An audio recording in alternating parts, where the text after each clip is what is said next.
नमस्कार, मैं हूं राज और आप देख रहे हैं प्योर पॉलिटिक्स। एक तरफ जहां अमेरिका के राष्ट्रपति डोनाल्ड ट्रंप भारत के प्रधानमंत्री नरेंद्र मोदी से लगातार ईरान युद्ध पर बातचीत कर रहे हैं, प्रधानमंत्री मोदी से मिन्नतें कर रहे हैं कि किसी तरह से युद्ध आप रुकवा दें।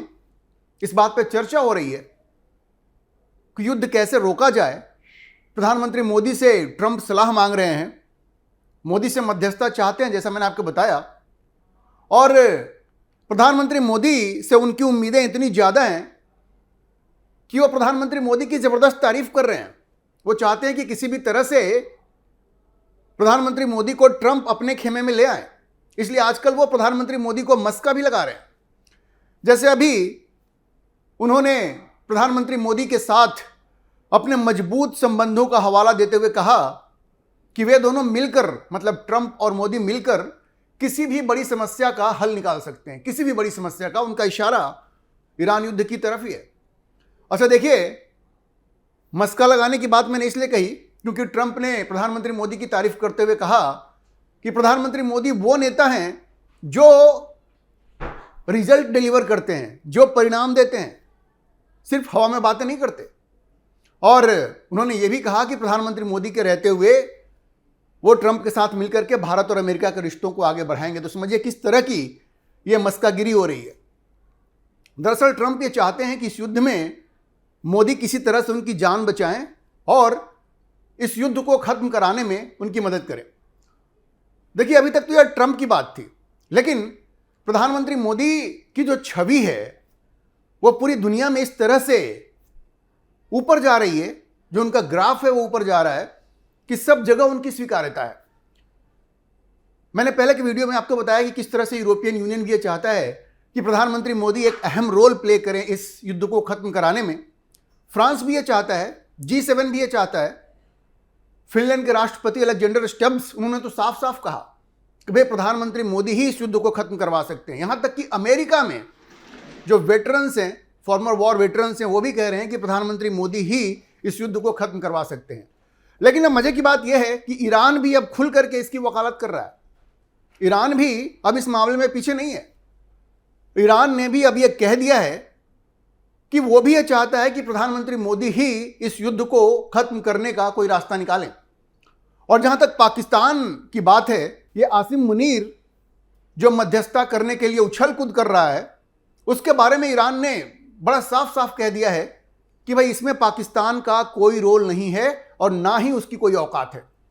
देखिए, इससे पहले ईरान ने ऐसा कहा, इससे पहले इजराइल ने भी पाकिस्तान की मध्यस्थता को पूरी तरह से रिजेक्ट कर दिया था, यह कहकर कि अरे वो तो हमास का समर्थक है, आतंकवाद का समर्थक है, वो कैसे मध्यस्थता कर सकता है।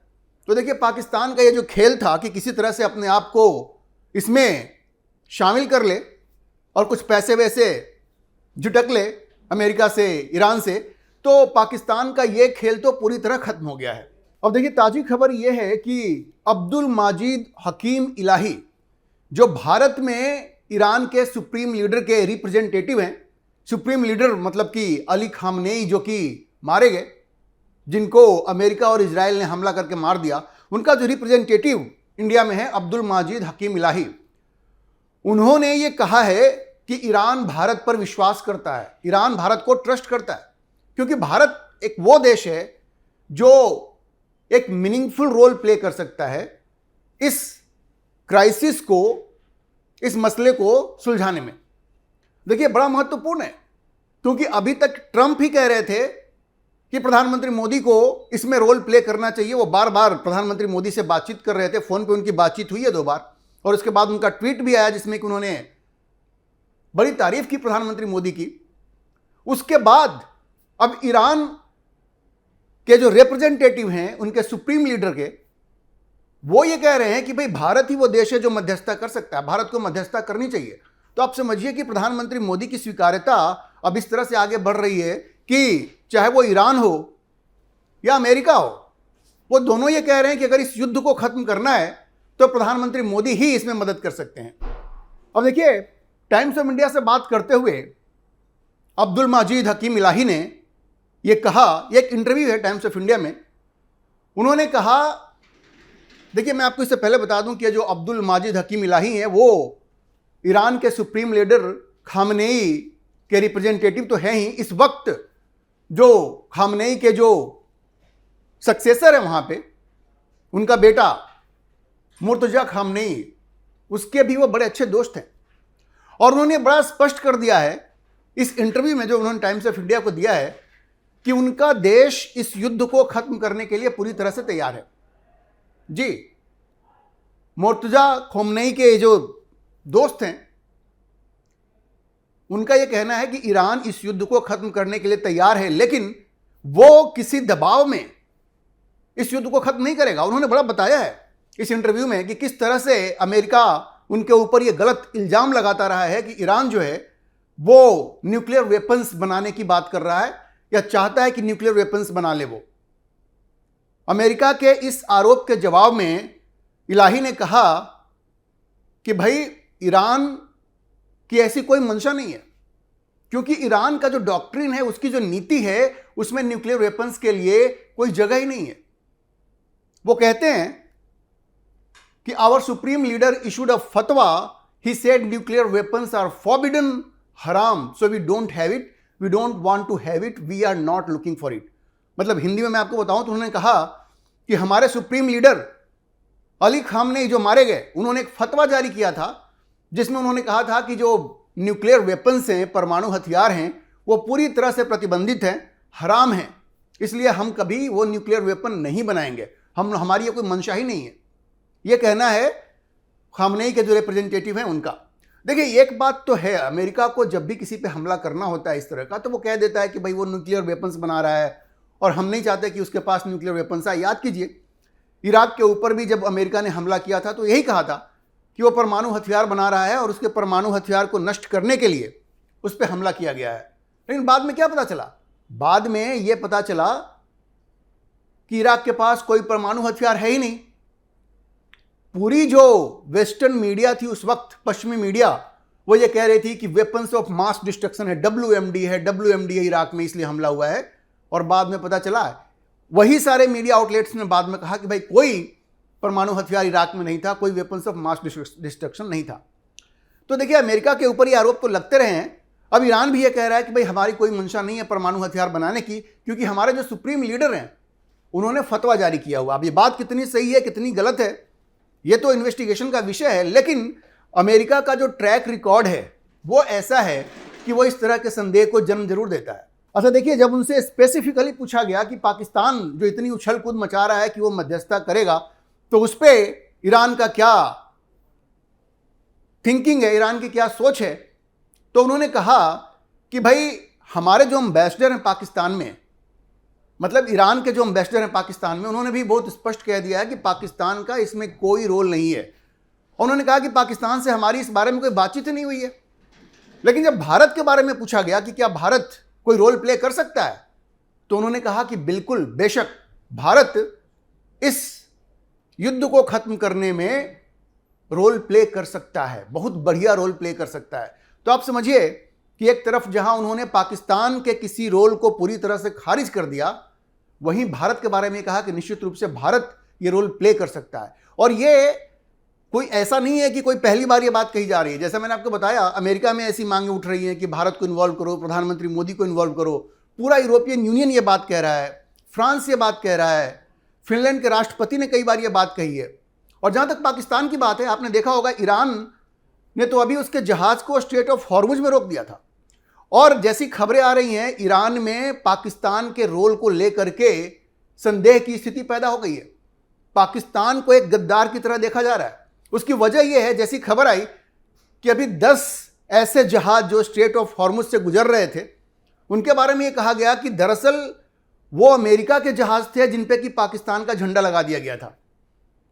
और आपको याद होगा, डोनाल्ड ट्रंप ने कहा था कि अभी एक बढ़िया जेस्चर आया है ईरान से, हमारे 10 जहाज को वहां से पार किया जा रहा है। दरअसल अब खबर यह आ रही है कि पाकिस्तान का फ्लैग लगा हुआ था और ईरान में इस बात को लेकर के बड़ी नाराजगी है कि शायद ये पाकिस्तान जो है वो डबल गेम खेल रहा है। ये डबल गेम खेल रहा है और इसलिए पाकिस्तान का तो पत्ता पूरी तरह से कट गया है, वो मध्यस्थता अब नहीं कर सकता। और पाकिस्तान में जो ईरान के एम्बेसडर हैं, उन्होंने भी कह दिया है कि भाई पाकिस्तान का इसमें कोई रोल नहीं है।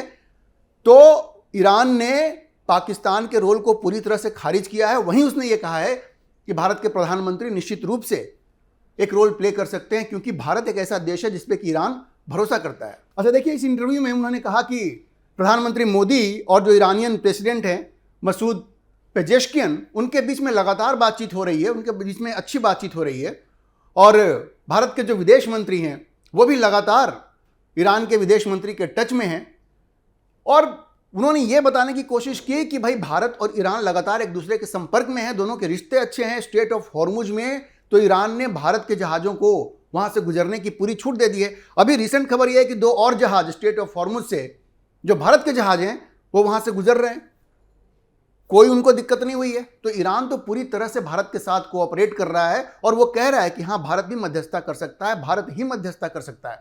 देखिए, जो इलाही हैं, उन्होंने इस इंटरव्यू में कहा कि भाई ईरान और भारत के रिश्ते 5000 साल पुराने हैं, और ये एक सांस्कृतिक संबंध भी है, इंटेलेक्चुअल संबंध भी है, फिलोसॉफिकल भी है। उन्होंने कहा, वो दिल्ली में ये इंटरव्यू उन्होंने दिया है, जो यहाँ रिप्रेजेंटेटिव हैं वो दिल्ली में सुप्रीम लीडर के खामनेई के जो मारे गए, उन्होंने कहा कि मैं भारत में घर जैसा महसूस करता हूँ, और भारत के लोग बड़े अच्छे हैं, ईमानदार हैं। तो इस तरह से उन्होंने बताया कि भारत और ईरान के रिश्ते अच्छे हैं, और प्रधानमंत्री मोदी को इसमें मध्यस्थता करनी चाहिए। अच्छा देखिए, दरअसल बात यह है कि ट्रंप तो इस युद्ध को खत्म करने के लिए पूरी तरह से डेस्परेट हो गए हैं, और किसी तरह से एक फेस सेविंग फॉर्मूला वो चाहते हैं, और इसीलिए प्रधानमंत्री मोदी के साथ लगातार बातचीत कर रहे हैं, क्योंकि अमेरिका में बड़ी उनकी आलोचना हो रही है। इतने जो अमेरिका के सैनिक है वो भी वहाँ मारे जा रहे हैं, घायल हो रहे हैं, और जो संख्या भी वो नहीं बता रहे हैं ना अमेरिका में, तो लोगों की नाराजगी बढ़ रही है, इन्फ्लेशन भी ऊपर जा रहा है, सारी दुनिया में ये तेल का संकट पैदा हो रहा है, और मिड टर्म इलेक्शंस होने वाले हैं नवंबर में, वहाँ डोनाल्ड ट्रंप की स्थिति बड़ी खराब बताई जा रही है। तो वो किसी तरह से इस युद्ध से बाहर निकलना चाह रहे हैं, क्योंकि रिपब्लिकन पार्टी के सपोर्टर ही उनसे पूछ रहे हैं कि भाई आप तो कहते थे कि हम बेवजह के युद्ध में नहीं पड़ेंगे, तो आप ये कहाँ पड़ गए हैं। तो ट्रंप किसी तरह से इससे बाहर निकलना चाह रहे हैं। और जहाँ तक ईरान की बात है, ईरान इस बात को समझ गया है कि ट्रंप अब बेकरार हैं इस युद्ध को खत्म करने के लिए, और इसलिए ईरान अपने तेवर बदल रहा है। वो कह रहा है कि हम डरते नहीं आपसे। अच्छा, ईरान ने स्ट्रेटजी क्या बनाई है कि अब वो उन देशों को धमका रहा है जो उसके पड़ोसी हैं और अमेरिकी फोर्सेज को सपोर्ट कर रहे हैं। उसके पड़ोस में जितने देश हैं, चाहे वो यूनाइटेड अरब एमिरेट्स हैं, संयुक्त अरब अमीरात है, या सऊदी अरब है, कतर है, इन सारे देशों को ईरान ने धमकाया है। ईरान के राष्ट्रपति ने कहा है, उन्होंने अपने पड़ोसियों को एक मैसेज दिया है और कहा है कि भाई अगर आप अमेरिका और इजराइल की मदद करेंगे इस युद्ध में, तो फिर हम आपको छोड़ेंगे नहीं, हम आपको छोड़ेंगे नहीं। और देखिए, लगातार ये खबरें आ रही हैं कि ईरान इन सारे देशों को, जो वहाँ के उसके पड़ोसी हैं, चाहे वो कतर है, संयुक्त अरब अमीरात है, सऊदी अरब है, उनके ऊपर लगातार हमले कर रहा है। और जो दूसरे देश जैसे ओमान है, कुवैत है, इन सबों को तो साफ साफ धमका दिया है ईरान के राष्ट्रपति ने कि हम आपको छोड़ने वाले नहीं हैं। इन चीज़ों को देखते हुए ट्रंप जबरदस्त परेशान है।